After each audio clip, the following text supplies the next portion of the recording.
guess there was a couple of things that made us think that a return program would work better. My worry was that in any role we might look for, and there were a handful of senior roles that we knew we would be looking for, my experience has been that headhunters are part of the problem. They're not particularly tapped in, but also there are women who don't know this exists as a route, and so will exclude themselves from coming forward.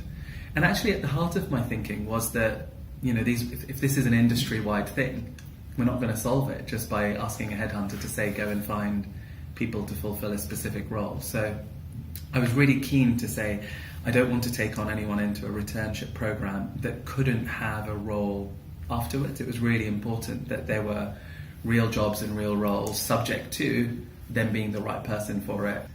I really felt that these women would bring a wealth of experience and perspective to our business, and we're a young business that we just don't have, and it would be a real asset for us. So I guess that as I spoke to people and we talked about pipeline, that we realised the pipeline wasn't, that there wasn't a steady flow of senior women, and not enough in senior roles like this. So that's really where it became clear that some kind of internship, some kind of program that allowed people who'd been away for longer to ask themselves the question, am I ready to go back to work?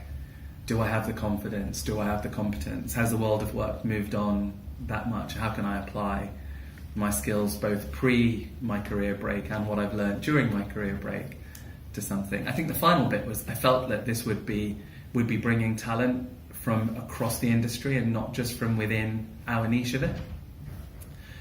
So I was aware that there were other such kind of returnship programs, but I believe they were quite different. They were people returning to a bank, having left for maternity leave and having taken a period out, but returning back to their own employer. Whereas this was quite different in our concept, which was people from any background, kind of any firm, any part of this industry or even beyond it, coming because of their broader soft skills, their broader skills, and kind of saying, could we train the technical stuff? Could they learn those things as part of the role they come into? It was an experiment, to be really honest, and one that I'm really pleased with.